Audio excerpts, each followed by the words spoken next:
Les députés du groupe UPC ont échangé sur la question de l'agrobusiness et de ses conséquences néfastes sur l'exploitation agricole. Cette thématique était inscrite comme sujet de réflexion des premières journées parlementaires du Parti du Lion.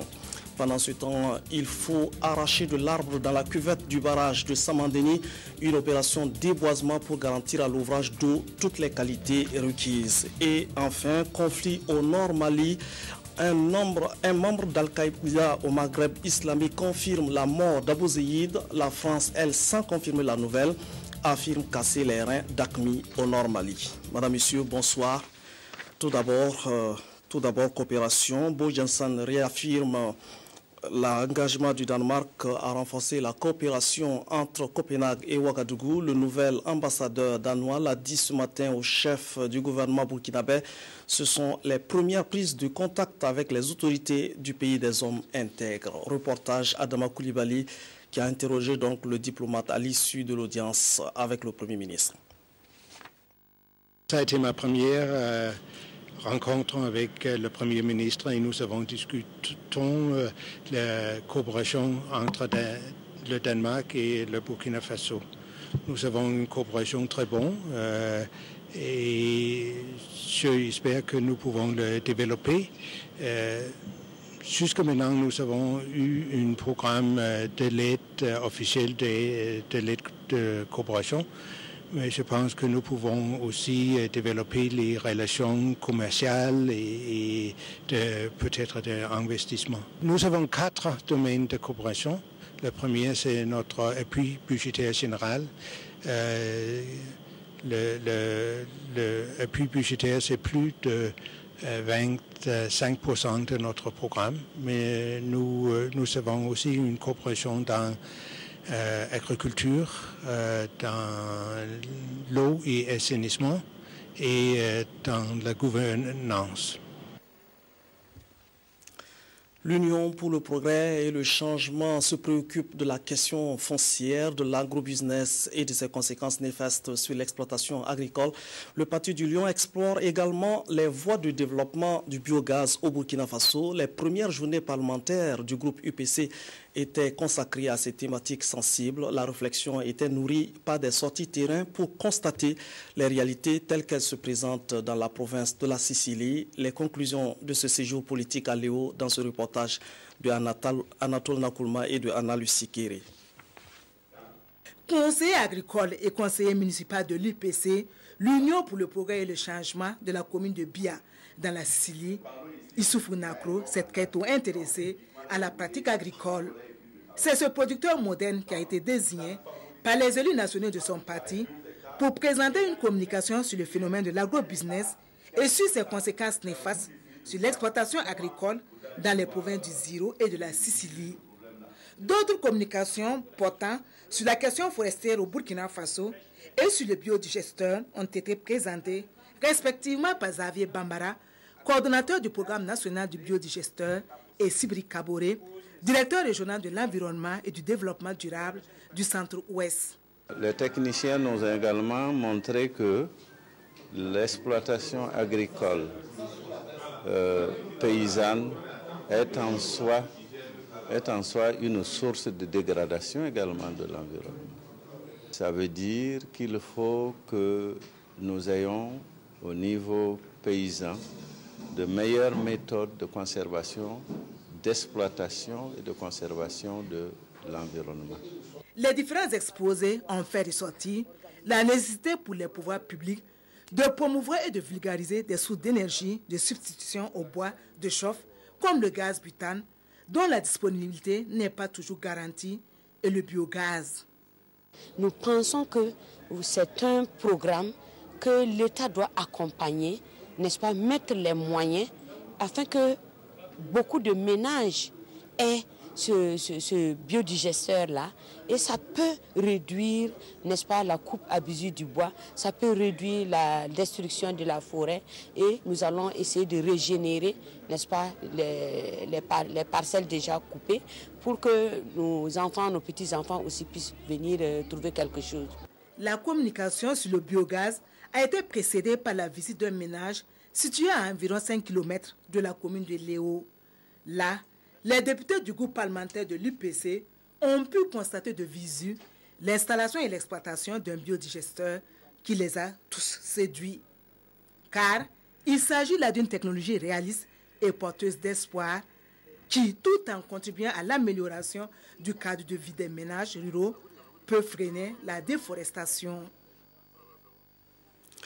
À Ouagadougou, l'ensemble des députés étaient par ailleurs invités à s'informer et à prendre la mesure de l'action parlementaire sous la 5e législature, ouverture et transparence des ambitions qu'affiche l'Assemblée nationale et la plateforme d'échange de ces 48 heures vise à renforcer les compétences de tous pour que chaque acteur de l'action parlementaire puisse s'acquitter confortablement de sa mission constitutionnelle de voter la loi et de contrôler l'action du gouvernement. Kwame Bama et Anna Lucie Kéré. De nos jours, les attentes des populations vis-à-vis de leurs représentants à l'Assemblée nationale sont pressantes et précises. En ouvrant les travaux du premier séminaire d'information des députés de la 5e législature, le président de l'Assemblée nationale a évoqué cet état de fait et la nécessité pour les 127 députés nouvellement élus d'être mieux outillés. Ainsi pourront-ils assumer convenablement les tâches que leur a confié le peuple burkinabé. Les citoyennes et citoyens attendent de leurs élus qu'ils s'acquittent convenablement de leur mission de contrôle et de veille démocratique afin que l'action de l'exécutif se déroule dans des conditions qui renforcent la légalité et la légitimité du pouvoir. Sungalo Apollinaire Ouattara s'est en outre attardé sur les défis qu'ils doivent relever avant d'annoncer la tenue d'autres séminaires au profit des parlementaires. Il y a des demandes fortes déjà qui sont exprimées dans le cadre donc de la communication électronique. Nous allons faire en sorte que les députés puissent également être présents dans cette sphère de communication. S'il faut que les députés apprennent à aller sur Facebook ou Twitter, nous allons le faire. Parce qu'il faut aller vers les citoyens partout où ils se trouvent et c'est notre devoir. Les sessions qui seront proposées aux députés seront essentiellement des séminaires thématiques pour faciliter, entre autres, l'examen des projets de loi de finances et l'exécution des missions d'information et d'enquête parlementaire. D'ores et déjà, le chef du Parlement a l'intime conviction que le présent séminaire de 2 jours va permettre aux anciens et aux nouveaux élus de tirer le meilleur de ces échanges avec les responsables de l'administration parlementaire qui vont présenter les différentes communications axées sur le travail parlementaire. À la justice, les présidents des tribunaux se familiarisent avec la notion de gestion axée sur les résultats. Cela passe par le renforcement des capacités managériales des chefs de juridiction. Le cabinet Human Project, spécialisé en gestion des ressources humaines, a été sollicité pour développer le thème portant sur le management des organisations publiques, le cas spécifique des juridictions. Le reportage de Karim Patrick Namono. La classe est ouverte pour les présidents de juridiction. La leçon du jour porte sur le management des organisations publiques et l'enseignant commis à cette tâche est le Dr Claude Tassambedo. Il a bâti son cours sur 4 chapitres correspondant au sigle PODC, planification, organisation, direction et contrôle. Il a à l'esprit de donner à ses élèves des outils pour améliorer leur collaboration avec les agents placés sous leur tutelle. Si vous avez une pratique, il faut pouvoir mettre en œuvre un exemple concret, c'est celui de donner un délai au traitement d'un dossier pour le justiciable et d'en faire une formalisation et de définir un certain nombre de moyens qui doivent accompagner le personnel pour le respect de ce délai afin que certains délais trop longs ne finissent pas par être vus comme quelque chose qui va à l'encontre du justiciable. Conscient qu'une bonne justice est tributaire de l'action conjuguée de l'ensemble du corps judiciaire, le département de Dramane-Yameogo veut, à travers cette formation, instaurer un système de justice plus proche des citoyens, plus accessible, efficace et transparent. Il revient à ces chefs de juridiction de fédérer les énergies de tout ce personnel afin de parvenir à des résultats excellents en faveur des justiciables. Parce que nous savons que une bonne justice est rendue lorsqu'elle est rendue au bénéfice du droit uniquement, lorsqu'elle s'affranchit de la volonté de servir un individu ou un groupe d'individus, lorsqu'elle est fondée uniquement sur le droit, sur la règle de droit et sur les autres sources du droit. Cette formation sur le management des organisations est la première d'une série de 5 sessions. D'autres agents du ministère auront bientôt leur classe, non pas dans l'optique d'obtenir des diplômes, mais plutôt de retourner dans leur juridiction avec la perspective de garantir aux justiciables une bonne administration de la justice. Depuis dimanche soir, une grande partie de Ouagadougou se trouve dans le noir. La raison, une perturbation survenue sur la ligne Bobo-Dioulasso-Ouagadougou. Les explications du directeur du transport de la Sonabel, interrogé par Claudine Bikaba. Puis hier nuit, donc de la nuit de dimanche à lundi, nous avons enregistré un défaut sur la ligne principale qui relie Bobo-Dioulasso à Ouagadougou, dans les environs de Houndé. Donc un défaut qui a engendré donc la rupture donc de cette ligne-là. Voilà, donc c'est ce défaut-là qui empêche donc l'approvisionnement du centre régional de consommation de Ouagadougou par la ligne d'interconnexion. Donc ce manque-là crée donc un déficit donc au niveau de la consommation de la zone de Ouagadougou. Donc c'est ce qui explique les coupures que les clients constatent dans la matinée de ce lundi-là. La diligence que nous mettons pour vraiment mettre en état d'alerte le maximum de nos équipes afin de réparer au plus vite la panne, nous sommes obligés donc en ce moment-là de pratiquer des délestages. Et ces délestages-là, nous devons communiquer au maximum avec la clientèle pour organiser ces délestages.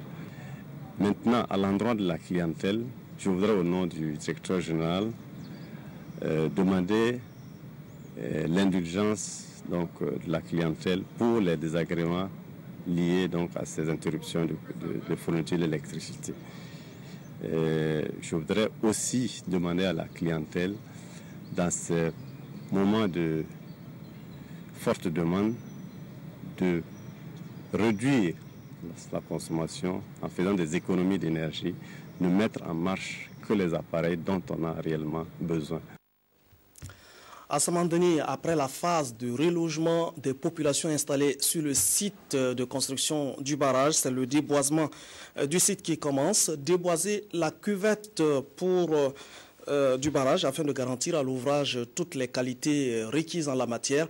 Le top de départ de l'opération a été donné par le ministre en charge de l'eau, des aménagements hydrauliques et de l'assainissement, Ahadi Sandamba. Avec ce geste, les tronçonneurs ont le feu vert de déboiser intégralement la cuvette du futur lac de barrage de Samandini. Ainsi, ce sont environ 4 300 000 arbres d'une trentaine d'espèces réparties sur 12 000 hectares qui seront coupés. Une opération que l'on pourrait qualifier de mal nécessaire. Nécessaire parce qu'elle vise la préservation de la qualité de l'eau qui sera stockée ainsi que son exploitation rationnelle et efficiente. Et le mal, c'est que cette opération de déboisement massif doit porter un coup dur à la flore burkinabé. Cependant, des mesures de compensation sont prévues. Donc il y aura des mesures de compensation pour réintégrer ces puits de carbone à travers les plantations et à différents niveaux. Mais le long du fleuve Bono sera reboisé et cela va régénérer des recettes de 3 milliards de francs CFA au profit du trésor public. Mais en attendant ces retombées, l'opération doit durer 12 mois ou tout au plus avant la mise en eau du barrage prévue pour juin 2014. Et sur la question, le ministre de l'eau, des aménagements hydrauliques et de l'assainissement invite le groupement d'entreprises à faire preuve de professionnalisme et de sens de responsabilité. Pendant ce temps, le ministre en charge de l'environnement et son homologue de la région wallonne de Belgique étaient en tournée dans le Salmatinga pour s'imprégner de l'état de mise en œuvre de 2 projets financés par la coopération belge, le projet Foyer 3 pierres améliorées et celui de la gomme arabique. Tous ces projets sont exécutés à Kaya, mais aussi à Zignaré dans l'Obritinga. Le reportage de Abdul Rasmane Zongo. Entre constat et échange avec les populations, Kaya et Zignaré sont les 2 zones visitées par la délégation wallonne de Belgique, conduite par son ministre de l'Environnement, Philippe Henry, et en compagnie de la partie burkinabé, dirigée par le chef de département de l'environnement Salif Ouedraogo. Au village de Dayagretenga, dans l'Oubritenga, il s'est agi de constater le niveau d'avancement du projet foyer 3 pierres amélioré en Banco, porté ici par l'association Tipalga et financé par Bruxelles. C'est une initiative partenariale qui vise à accroître l'autonomie des femmes, mais également à cultiver chez elles le réflexe permanent de préservation de l'environnement. On a vraiment des réalisations très précises, très pratiques, qui permettent aux familles, à des milliers de familles maintenant, grâce au travail qui se fait avec Tipalga également, une implication vraiment très importante quantitativement autour de ce foyer 3 pierres, qui permet à la fois de conserver la tradition, mais aussi d'améliorer les problèmes de sécurité, de diminuer très fortement la consommation de bois. Projet 3 pieds. Amélioré, c'est fantastique. Quand on vous donne les statistiques en matière d'économie de bois consommé, c'est émouvant. Donc si nous pouvons multiplier ce genre d'expérience pour que tous les foyers burkinabés puissent utiliser ce mode pour avoir accès à l'alimentation, nous préservons la nature parce que nous limitons la coupe du bois et nous évitons donc l'avancée du désert. Autre site visité est celui de Louda dans le San Matenga. Là est exécuté depuis 1997 sur un espace de 40 hectares le projet de l'acacia Sénégal ou la gommeraie, encore appelée gomme arabique. Les visiteurs se sont également rendus sur le site des semences de la gomme arabique à Sango. Je suis très impressionné par les résultats, par le travail qui est mené, puisqu'on a ici un travail de recherche déjà depuis plusieurs années. On voit bien qu'il faut du temps pour de voir des plantations d'arbres qui ont déjà plusieurs années, qui vont seulement commencer maintenant à produire des graines, qui ont été sélectionnées. Donc il y a une expertise, une formation qui s'est développée. C'est peut-être à ça que nous pouvons le plus aider, parce que nous avons aussi fait de la recherche sur ces travaux-là. Donc nous encourageons donc tous les acteurs locaux ici, et au niveau de la recherche, qui sachent que le département en charge de l'environnement est disponible et prêt pour le supporter, parce que nous fondons beaucoup d'espoir sur la recherche. À la fin de la tournée, partis burkinabés et belges ont convenu de soutenir davantage les projets exécutés à Kaya et à Zignaré pour le bien des populations bénéficiaires. C'est le temps d'installation de nouveaux maires à la tête des communes burkinabées. Ce soir, nous vous proposons de découvrir la figure qui préside désormais aux destinées de la municipalité de Zamo, une commune rurale du centre-ouest. Il s'appelle Bakala Ido. Il a été officiellement installé le 2 mars dernier. Nicolas Zigani. Bakala Ido, nouveau maire de la commune rurale de Zamo, a été installé officiellement dans ses nouvelles fonctions pour une durée de 5 ans. Il est chargé de présider le conseil municipal, composé de 20 conseillers, dont 2 femmes. À Zamo, les défis sont énormes, surtout dans les domaines de la santé, l'éducation et l'agriculture. Le nouvel édile en est conscient. Nous avons 2 centres de santé pour une population d'environ 16 000 habitants et 10 villages. Alors quand on prend le premier centre de santé, qui est celui du village de Zamo même, si vous allez en tout cas voir les bâtiments, l'état dans lequel les bâtiments se trouvent, ce n'est pas du tout agréable. Dans le domaine de l'éducation, si vous prenez à l'école primaire, lorsque les élèves font le CM2 après le CEP, pour aller au niveau du secondaire, c'est un seul CG, je cite au passage, qui est dans la commune de Zamo. Ce n'est pas du tout facile. Le maire a ensuite invité l'ensemble de la population à faire preuve de compréhension et d'entraide afin d'aider le conseil municipal dans sa quête du bien-être. Et cela passe par une cohésion sociale. C'est qu'il y a d'abord la solidarité et l'entente, surtout le respect. Je crois que tant que ces valeurs-là sont respectées, je crois qu'ensemble, on peut faire quelque chose pour la commune. Les femmes en nombre réduit au sein du conseil municipal n'entendent pas pour autant être en marge des activités. Elles pensent pouvoir jouer leur partition. Avec le nouveau conseil, on va essayer de voir comment les amener à se faire alphabétiser. Quant au maire sortant, il a réaffirmé sa disponibilité à travailler avec le nouveau conseil afin d'apporter sa pierre à la construction de l'édifice. Dans le centre-est, Béatrice Bara est le nouveau maire de Béguédo. Cet élu du CDP fait de la réconciliation entre fils et filles de la commune une priorité, se réconcilier pour mieux faire face ensemble aux défis du développement. Le reportage de Jacques Lamissa Tarpaga. En recevant ses attributs de maire de la commune de Béguédo dans le Boulgou, Béatrice Barra porte du même coup les aspirations des habitants de sa commune. Issu du Congrès pour la démocratie et le progrès CDP, le nouveau maire de Béguédo entend s'attaquer au défi d'accès à l'eau potable ainsi qu'à la formation des jeunes. Mais avant, il faudra restaurer la paix et la cohésion entre les filles et les fils de la commune de Béguédo. Les habitants de Béguédo trouveront en ce nouveau conseil la voie idéale pour se réconcilier. Tous aspirent aujourd'hui à la paix, à la concorde et au bien-être. Les électeurs nous ont montré la voie en divisant la poire en deux, à savoir 10 conseillers CDP, 10 conseillers CFDB. En élisant la seule femme des conseillers comme maire, c'est un message fort qui est lancé à l'ensemble des acteurs politiques par les conseillers. Ils invitent tout le monde à nous asseoir, à nous écouter. Ils demandent à la femme de parler aux hommes pour leur dire qu'il ne sert à rien de tirer sur des ficelles et qu'on doit s'asseoir et décider selon les intérêts de la commune. À cette cérémonie d'installation, les femmes, les jeunes et les anciens ont tous affirmé leur soutien au nouveau maire. Ils s'engagent à l'aider dans sa mission de développement de Béguédo. Le 4+1 du vendredi 22 février 2013 a donné du sourire à Hubert Ouedraogo. Il a empoché la somme de 55 millions de francs CFA.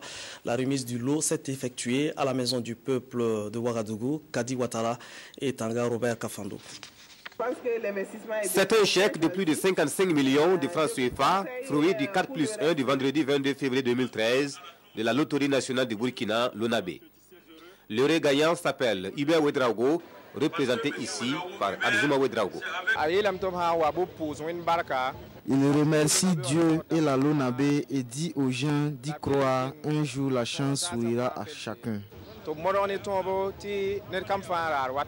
La remise du gros lot a lieu dans l'une des rues marchandes du FESPACO, une façon pour la LONABE de marquer sa présence à cette biennale du cinéma. Comme vous le savez, la LONABE est également sponsor officiel du FESPACO. Donc il était de bon ton que la LONABE également se fasse connaître, se fasse voir également au cours de ce festival-là. Au regard de la fréquence des gains et de l'importance des sommes engagées par les parieurs, la LONABE entend accompagner davantage ces derniers dans l'investissement de leur fortune. Des personnalités burkinabées du monde de l'entreprise reçoivent des certificats de HEC Paris, une école de la Chambre de commerce de Paris, des certificats qui sanctionnent les 3 dernières sessions de hautes études commerciales et qui lancent la session 2013 de l'école de formation. Ces distinctions devraient contribuer à un meilleur encadrement des entreprises burkinabées par le renforcement continu des capacités managériales des dirigeants. Le reportage est signé de Drissa Seri. HEC Paris est une école de la Chambre de commerce de Paris créée en 1983 avec pour vocation de former les cadres et les dirigeants d'entreprises par l'intermédiaire des grandes écoles de formation en MBA et en Executive Education. En partenariat avec cette école, le club HEC Ouaga distingue aujourd'hui 7 personnalités en leur décernant des certificats. Ils ont fait montre d'assiduité aux sessions 2010, 2011, 2012. Et cette reconnaissance représente pour moi, si vous voulez, une invite à plus d'engagement et surtout à plus de performance au niveau du management au niveau de mon entreprise. Donc cela suppose que désormais, il faudrait que je m'appuie sur les acquis, les acquis que j'ai obtenus au cours de ces différentes sessions pour mieux diriger mon entreprise. Tous ceux qui ont eu un certificat ce soir, c'est qu'ils ont bien suivi, ils ont rendu leurs travaux en temps et heure et on a là des gens effectivement de très bonne qualité. Certains d'ailleurs sont amenés à suivre d'autres parcours de formation, pouvant les amener à des formations certifiantes. On voit des formations diplômantes. HEC regroupe les entrepreneurs qui viennent de différents horizons, chacun capitalisant de bonnes pratiques. Ce cadre d'échange de bonnes pratiques permet à chacun d'améliorer, de renforcer la compétitivité de son entreprise, de renforcer ses performances et à partir de là, de créer des richesses et des emplois. Nous voulons donner un signal que c'est à travers l'ensemble des outils qui sont en place, des mécanismes qui sont en place, la maison de l'entreprise, la chambre de commerce, qu'il y a un accompagnement que le gouvernement met en place pour les chefs d'entreprise, pour les promoteurs, et que l'appel que je lance aujourd'hui, c'est que tous ceux qui ont des idées projets, il ne faut pas qu'ils se découragent, il faut qu'ils sachent qu'avec le dispositif aujourd'hui, l'État va les accompagner. Pour cette session, on a salué la performance des 7 membres qui ont réalisé l'exploit de cumuler 3 certificats successifs. Ce couronnement ouvre la voie à l'organisation de la prochaine session qui verra la participation d'une 50aine de chefs d'entreprise. La mise en place et l'exploitation d'un point d'échange Internet, le ministère du Développement de l'économie numérique et des postes organise sur les aspects techniques de tels projets. Cette session donc de renforcement des capacités s'inscrit dans le cadre de la 2e phase de la composante du programme régional d'infrastructure de communication de l'Afrique de l'Ouest. Reportage, suivez ce reportage donc. Le développement d'un pool de compétences nationaux maîtrisant les aspects techniques de l'interconnexion est capable d'assurer les opérations quotidiennes d'exploitation du point d'échange Internet est l'objectif visé par le ministère du Développement de l'économie numérique et des postes à travers cette formation.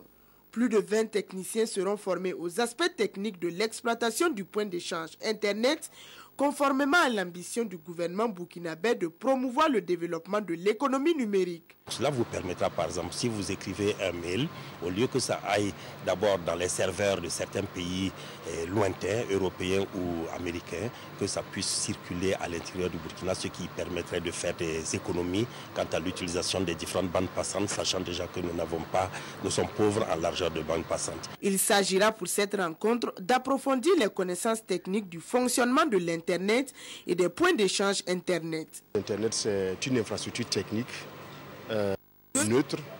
C'est un endroit où les fournisseurs d'accès Internet vont pouvoir s'interconnecter pour échanger du trafic, pour que le trafic local reste donc dans notre territoire plutôt que d'aller passer par des réseaux de territoires étrangers avant de le venir si les gens ne sont pas connectés physiquement dans notre territoire. Il sera meublé de plusieurs labos qui vont permettre aux participants d'approfondir leurs connaissances en termes de configuration de routeurs, de configuration de leur réseau et la mise en place d'un point d'échange entre plusieurs opérateurs de télécommunications pour échanger les données. Ils visent la coopération entre ces différents opérateurs, mais aussi l'amélioration de la qualité de l'Internet dans la sous-région et surtout en Afrique. Cette rencontre est également le lieu pour les initiateurs de prendre connaissance de l'apport des pays côtiers dans la mise en œuvre des points d'échange Internet à travers l'utilisation de la fibre optique. Zalissa Zongrana reçoit son prix Graines de Baobab Alliance francophone WAMD. Son film intitulé Zamana, présenté à la 23e édition du FESPACO, a été jugé digne du prix. Il traite des mutilations génitales. Frédéric Etienne Bassenga. Après Inoussa Kaboré en 2011, c'est Zalissa Zongrana avec son film Zamana qui remporte le prix Graines de Baobab Alliance francophone WAMD. Zamana est un court-métrage qui raconte l'histoire d'une femme qui a subi l'excision à son jeune âge et qui refuse que sa fille connaisse le même sort. Je suis vraiment très contente de recevoir ce prix. Vraiment, c'est le prix que j'attendais de toute ma vie parce que le jury, c'était des enfants très jeunes. En plus, c'est des enfants qui ont été adoptés par une maman. Donc pour moi, ça représente un peu mon histoire à moi. Donc sincèrement, je suis touchée pour ce prix. Le thème traité par Zamana entre en droite ligne des objectifs de WAMD et de l'Alliance francophone. Il sensibilise l'opinion publique sur les conditions des enfants en Afrique. Ce film parle de l'excision et la femme aussi était veuve et donc c'était très difficile. Donc c'est un film aussi qui veut quand même sensibiliser le monde sur l'excision. Pour l'Alliance francophone coordonnatrice de ce prix, aucun effort ne sera ménagé pour faire la promotion de la culture. L'Alliance francophone s'est engagée depuis maintenant plus de 20 ans à défendre toutes les cultures du monde et toutes les diversités culturelles possibles et imaginables. Nous sommes implantés dans 108 pays, très implantés ici également bien entendu. Et notre volonté est justement de promouvoir tous ceux qui ont besoin de promotion dans le domaine culturel. Donc nous sommes là pour soutenir par fidélité, mais aussi par volonté de voir la culture burkinabé être diffusée et mieux comprise à travers le monde. Zalissa Zoungrana, elle n'entend pas s'arrêter là. Avec ses 2 millions reçus, elle compte continuer dans la production dans l'espérance d'avoir d'autres distinctions. L'orchestre universitaire de Koudougou reçoit du nouveau matériel. C'est un don du CENU, du Centre national des œuvres universitaires. Une dotation qui va permettre aux musiciens de l'université de Koudougou d'améliorer leurs prestations. Ramatou Zida et Yolande Lompo.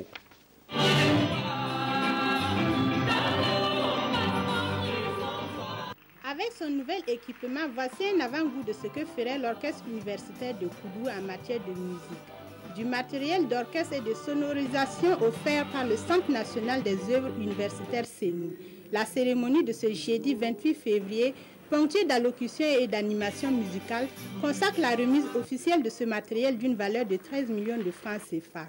Un geste apprécié des bénéficiaires. Aujourd'hui, c'est une joie pour les étudiants et les étudiantes et pour le personnel du CROUC comme des autorités de l'université de pouvoir disposer enfin de ce matériel. On est très content d'avoir reçu ce matériel de la part du CENU qui vient renforcer nos talents artistiques. La remise de ce matériel de musique intervient après celle de Ouagadougou et de Bobo du Lasso.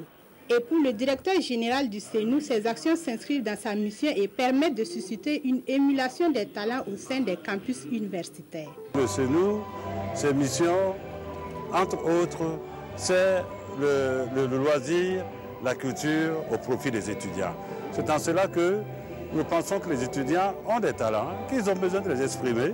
Et il appartient au CENU de pouvoir offrir aux étudiants ce cadre-là, ces moyens pour pouvoir exprimer leur talent, ce qu'ils savent faire. L'orchestre de l'université de Koudougou avait été classé 2e lors de la 3e édition des Jeux universitaires tenus à Ouagadougou en mai dernier. Avec l'acquisition de ce matériel, il entend améliorer la qualité de ses prestations afin de ravir la première place à la prochaine édition. Hors de chez nous, un membre d'Al-Qaïda au Maghreb islamique confirme la mort d'Abou Zeid dans les bombardements français sur les montagnes de Ifougas. L'armée française, pour sa part, reste prudente sur cette question, mais elle affirme casser les reins d'Aqmi au Mali. Avant de nous quitter, ces nouvelles plutôt tristes, le Burkina vient de perdre son premier inspecteur de jeunesse et de sport. Il s'agit de Paul Bouda, ancien champion du KN Calvados en 1967. Il s'est éteint le 28 février dernier à l'âge de 79 ans. Paul Bouda a été inhumé hier après-midi à Manga, sa ville natale, en présence d'éminentes personnalités du pays et une foule nombreuse venue lui rendre un dernier hommage. Nyakiteda. L'homme que les populations de Manga pleurent aujourd'hui est né le 1er janvier 1934 à Kousougou, dans le canton de Manga. Instituteur en 1955 à Zorgo, Paul Bouda obtient le premier diplôme d'inspecteur de jeunesse et des sports en Haute-Volta après de hautes études en France, en passant par Dakar. Fils de Naba Boulga, celui-là même qui a œuvré à l'implantation de l'église catholique à Manga, la dépouille du septuagénaire a été reçue dans cette même église pour bénéficier des dernières prières et bénédictions. Pour l'occasion, l'abbé Désiré Bouda et les fidèles ont prié pour que repose en paix l'âme de celui-là qui était affectueusement appelé Papa Bouda. C'est sur ces prières que Paul Bouda a été conduit à sa dernière demeure en présence d'une foule immense de personnalités, parents, amis et connaissances venus lui témoigner leur affection. Ses 10 enfants et 14 petits-fils ainsi que l'arrière-petit-fils se souviennent et se souviendront toujours de ce qu'il a été pour eux. Papa, nous t'aimerons toujours très très fort. Que le Dieu que nous avons prié ensemble et continuons d'invoquer t'accorde la vie éternelle. Tu étais pour nous un modèle. Tu incarnais courage, paix, amour et joie de vivre. Tu étais si spécial à nos yeux. Le papy que tout le monde rêverait d'avoir. Tu étais notre papy à nous. Que dire sinon que tu vas vraiment nous manquer? Ses loyaux services rendus et son sens de l'humanisme resteront gravés à jamais dans la mémoire de plus d'un homme. Papa Paul Bouddha était sensible à la cause de tous les fils et filles de Manga. Tous ceux qui sont passés par lui ont eu des réconforts, même s'il n'y a pas eu de solution, parce que l'homme n'a pas de solution à tout. Rien que samedi, nous avons eu des témoignages dans un quartier où il a contribué énormément à la construction d'une chapelle. Membre fondateur du Conseil supérieur des sports en Afrique, il a été champion académique de Caen, Calvados, en 1967, en saut en hauteur et lancé de javelot. Il est ceinture noire judo Kawashi. Paul Bouddha est titulaire de la médaille d'honneur du Conseil supérieur des sports en Afrique, chevalier de l'ordre national et officier de l'ordre national de Haute-Volta. Il repose désormais au secteur 3 de Manga. La radiodiffusion et télévision du Burkina éprouvée aujourd'hui par la disparition brutale de Odette Ziba. On l'appelait affectueusement Corolle de valeur. Madame Ziba s'en va à 54 ans avec son sourire et la bonne ambiance qu'elle savait si bien distiller. Elle a servi la maison radio pendant longtemps comme technicienne de radio avant de se voir confier la section des communiqués à la direction commerciale et du marketing. La levée du corps est prévue demain à 14h30 à son domicile de Nonsin, suivi de l'absoute à l'église Notre-Dame de Kolgnaba et de l'inhumation au cimetière de Rimketa. À la famille éplorée, toute notre compassion et nos prières pour le repos de notre bien-aimée consoeur. Excellente soirée à vous fidèles de la RTB, à notre compagnie.